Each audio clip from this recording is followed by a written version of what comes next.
Mithrala Lifebane, the PVE Queen. Let's take a look at this champion. A lot to talk about for her for sure, especially for how you can get her and where her main uses are going to be and how strong she is. So let's get right into it.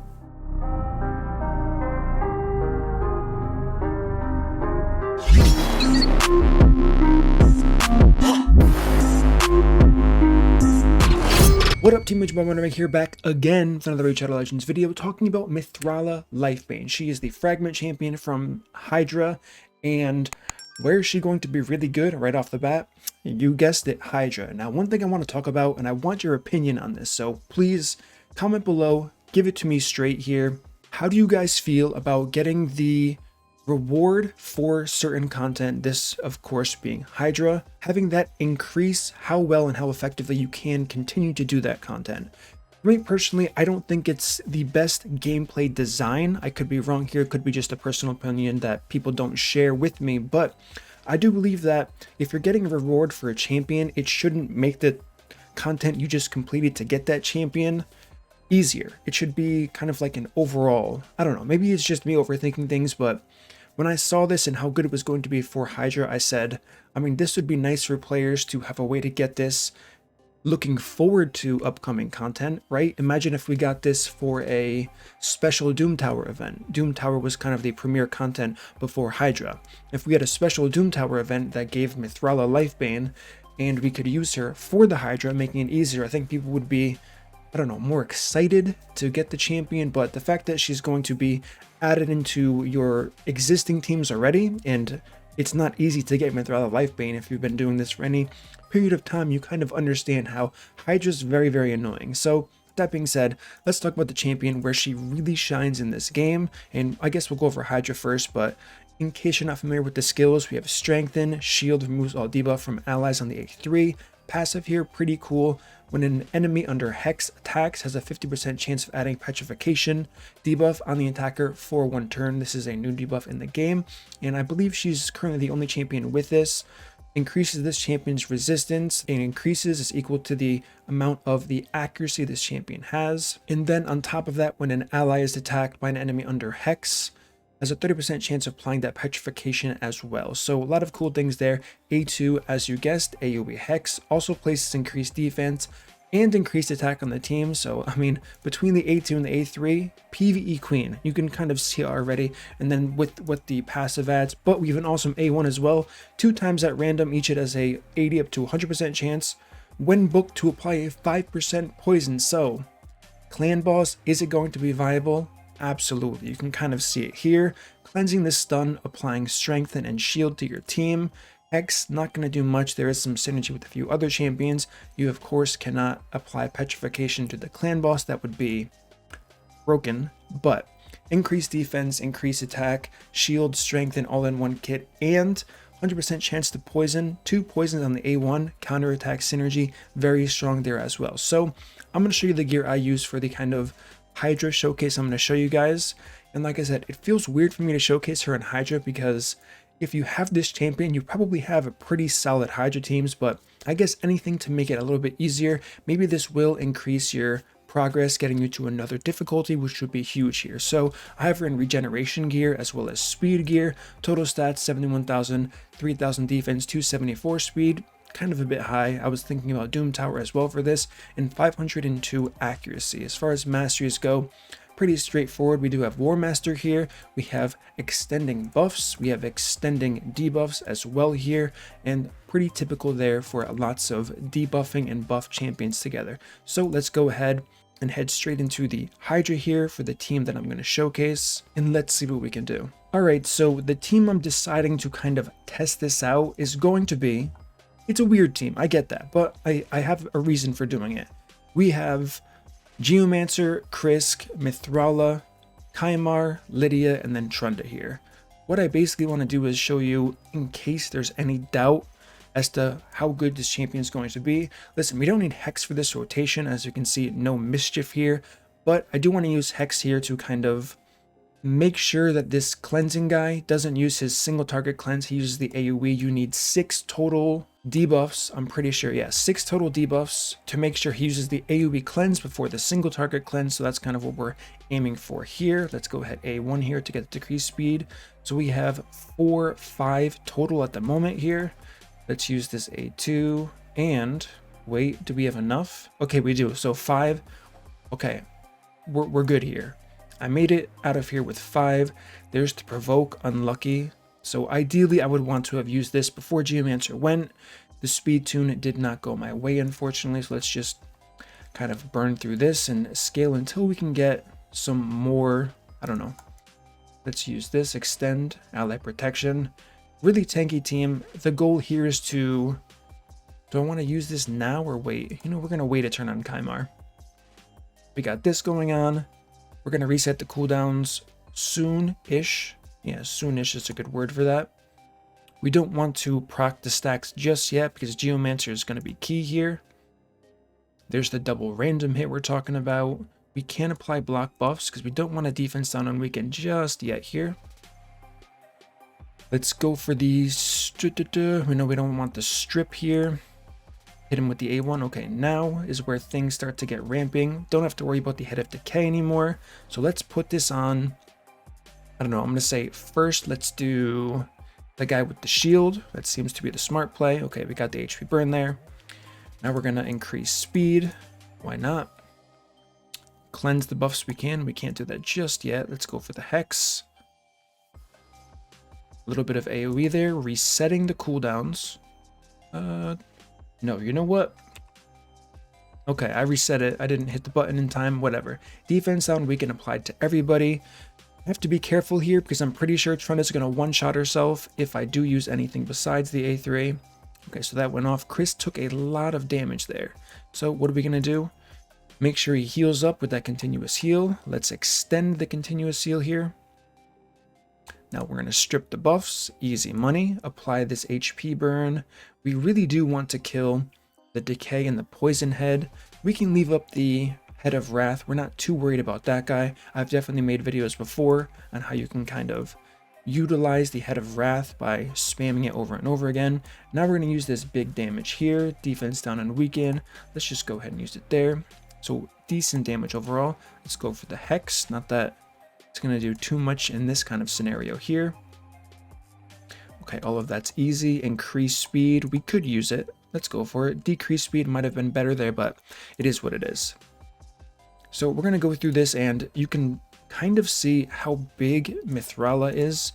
It may not seem like much here, but there's no healer in this team, right? There's no healer. We do have... Okay, first, before I lose track of what I'm doing, the extra turn's coming, so it's not going to be smart there. He's about to burn through this. You know what? Let's just refresh it here. So it may not look like Mithrala's doing much. I do understand that. However, and the buffs are going to be cleansed. Yikes. She's cleansing some of the most damaging things, which are going to be the poisons. Poisons are enemy max health. They do a ton of damage here. And like I said, we do not have a healer on this team here. So we're really looking for the sustain. She's going to apply by cleansing all of these stuns, applying the shield. All of this is going to add up significantly going forward here. So all of that was cleansed. I do have Kymar's refresh coming up soon. Let's see how we're doing with Mr. Geomancer at the start here. So, I mean, our damage is very poor at the moment. The fact that I'm using Trunda, it's pretty straightforward that most of my damage is going to come once I decapitate one of the heads here. Am I falling behind? For sure. You want the heads to be even, to be dying more equally, definitely, but it is what it is. We're doing the best we can with what we have here. We don't want to reset just yet, I'm pretty sure. Yes, because this cleanse is coming up, we don't know where it's going to go. We kind of do. It's probably going to go on the toxic head here, and we cannot change that just yet. We can get the, if we're smart, huge if, by the way, huge if.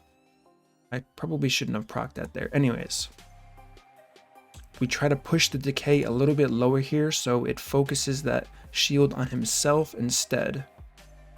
Okay, we are safe for now. We can use this here. We know that's not going to affect anything. Increase speed. defense down and weaken here. We can reset the cooldowns. I'm okay with that. Let's cleanse. Okay, this is to be expected. Now decay, let's put that HP burn on decay. Defense on weaken again. And we should be pretty fine with everything else. The only thing I possibly messed up here is not cleansing that attack up, which could have been an issue here, but this just goes to show you, oh, a weak hit on that attack down. That was not good at all. But this just goes to show you how you can keep the team sustained pretty damn well without having a healer, as long as you have Mithrala, because her cooldowns are up rather quickly based on her fast speed here, and the shield is definitely very strong. And like I said, for this specific rotation, this isn't going to apply to all of them by any means. Her cleansing those poisons from the Head of Blight is huge for progression here. So I mean, I kind of did want to show you guys what would have happened if we did have, okay, so that cleanse is coming, so I don't want to use this. I can get rid of this. Let's go for it. Remove buffs. I do kind of want to show at least one hit from Trunda, because why not, right? Although I don't even think she's going to survive this. I will survive. Let's see what happens. Okay, a little bit of that, a little bit of that. Weaken. Okay, so Trunda's just dead here. This showcase was a complete bust as far as me trying to showcase Trunda. Everything else is going to work fine though. This would probably one key. I mean, maybe not. It depends on how far I fall behind here, but everyone's going to get decapitated rather soon. I don't think I have to yeah, you know what? Let's right now. Reset, defense down and weaken on everybody. We bought some time here. Cleanse once again. We're looking fresh. Let's apply this. Who we want to kill. Let's stun this guy. Ally protect. Easy, easy money. Let's just let these AoEs flow. And I mean, as you can see, Mithrala, she's going to matter a lot more once we start seeing the very annoying Head of Mischief here, who's just, I mean, if you've played against Head of Mischief, he gets the shield on him, and there's just so much going on. The fact that she has an AoE Hex is massive for pretty much every single mode with Head of Mischief in it, because it can get you out of, I don't want to say every situation, but most situations for sure. So with all of that being said, I'm kind of just going to end it here. Eventually, Kymar is going to die because he is not geared for this. This is my arena gear, but as we can see, outside of an extenuating circumstance, okay, so I just lost Geomancer there. That was definitely terrible. I do have the block buff, so it's maybe possible I could, no, I think there's actually no chance I can recover from this, just based on Trunda definitely wasn't the right pick. I should have brought Royal Guard instead, but I kind of wanted to focus on keeping the heads as alive as possible to show you the sustain Mithrala has without a ton of healing anywhere else. So regen gear with Mithrala on your other champions, fantastic. A healer with Mithrala is going to be pretty game changing for everybody. So that's what it's going to look like as far as Hydra goes. Now, to kind of showcase the Petrification, that's where we're going to go into kind of Doom Tower and see how Petrification works. Alright, so we're in Doom Tower. We're on the hard difficulty here, floor 108 here. This just seems like a decent one. I guess we can go with accuracy in all battles just to be safe here. So let's see what this Petrification debuff has to offer, what it looks like. I haven't personally seen it yet, so I'm a little bit excited for this. So let's go ahead and hex all of these champions here. And we already got frozen. Nice. We got some counterattacks going on. So let's go ahead, defense down and weaken these champs. Another freeze there. Too bad Sifi's so slow. I really wanted her to protect the team. Okay, there's that block buffs. And it gets stripped right away. Wasn't even considering that. Okay, there's the Petrification. That's what it looks like. I don't know why, but I was expecting it to look cooler. I don't know. Oh wait, they are turned to stone. Okay, so I'm totally trolling. That looks incredible. especially since they're freezing the animation mid-animation here. I like that a lot for sure. And I don't think you can break it because they don't have masteries in this. Correct.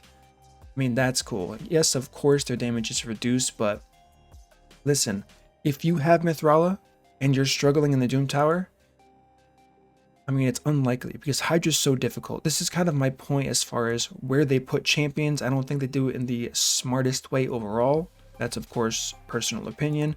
But, and I did ask, and so I will read your comments after this just to see how you guys feel about that. But overall, not too impressed with their release of champions and how they kind of approach things. But if for some reason, and it's very possible many accounts are different. Oh, Rotos isn't geared. No wonder he's not doing well. Okay, so I'm completely trolled by doing this, which is besides the point here. But my point is, if you haven't, for some reason, cleared the Doom Tower and then you get Mithrala, this is going to be GG easy. All of those waves that are a pain for you, that you're stuck in, that you're spending 5, 10, 20 minutes trying to get through, Mithrala is going to be the key here. Alright, so the question is she going to be viable with a bomb champion? Now, this kind of depends on the bomb champions you have. If you have Lord Shazar, in my opinion, he's probably one of the best. He's fast, he has really good base attack, he hits hard raw damage wise, and he has AoE bombs that he can apply. So all of those things together, and the fact that it's a 1-turn cooldown, can do lots of work for you, pairing him with Mithrala on these dungeon waves here that are giving you lots of problems. The only issue I really see is it's only going to be one bomb, so if you want to one-shot and you're really struggling with, I guess, something like the Sifi Rotos waves, you might have some problems there. However, Morton Macabre I know has been crazy for some people trying to progress through. I see it all the time. How do I pass the Mortu stages murder? Honestly, Mithrala plus a bomber is going to do very well for you. So outside of that, the next question is, Murder, what about Arena? You're not talking about it. You haven't mentioned it yet. You said PVE Queen. What about Arena? Now, honestly, I don't think Mithrala is meant for Arena. I mean, we can look at her kit one more time here. And I don't know, it just comes down to a few things. And a few things that I really didn't like about the champion. The first thing is bombs. They're good against Stone Skin, I get that, and it does align with their synergy here. I've seen some people also try to use Mithrala in synergy with other Hex champions that do, I mean, Thea the Tomb Angel does insane damage if Hex is on everybody. Ruel, the Huntsman as well, has good synergy here. If you have those champions and you have a free slot, this is the key right here. If you have a free slot and you're able to use Mithrala as kind of like your, she doesn't have defense down, which is one of the main points here. She applies Hex and attack up. Hex and attack up is pretty good in itself. And increased defense, I mean, ideally you're not going to take damage, but this is not terrible, but you still need a slot for a turn meter booster as well as a defense down champion or defense down and weaken plus your nuker. So that's my biggest issue with this champion. I think if they changed increased defense to defense down, this would be a much more viable option for the arena, 100%. But the fact that it's increased defense instead of defense down, I mean, I think it would have been such a simple thing to do. Strengthen defense down and a shield while removing debuffs. It may sound overpowered, but think of how annoying the Hydra is. We kind of should get some type of really overpowered champion, in my opinion. I mean, 109 base speed.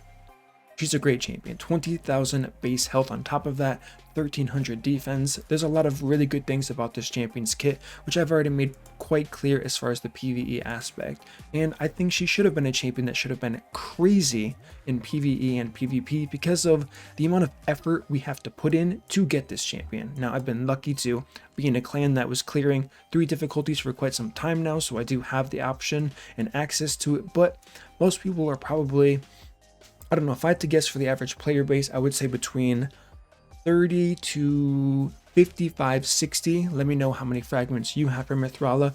Are you hyped to get her? One good thing about her is the amount of books. 2, 4, 5, 6, 7, 8 total books. Really easy and lenient on the book requirement. I like that a lot. You can get lucky and only need 4 books total for a champion that I do think is great. I do think you're getting her a bit later into the game, but it is what it is on that. So let me know how many fragments you guys have. What's your opinion on Mithrala Lifebane? Where would you use her if you summoned her tomorrow? Forget whenever you're going to actually get her. If you got this champion tomorrow, where would you use her and what content? I'm actually very curious about that. That's going to conclude this video about Mithrala Lifebane. The PVE queen for sure, going to be game changer. Unfortunately, you can't pull her, so I'm not even going to talk about early game, mid game, all of that stuff. Unless you whale out and have some crazy Hydra team, it's just not realistic. So that's going to conclude this video. If you enjoyed this content, smash that like button, subscribe, turn on the notification bell, and I will see you all in my next upload.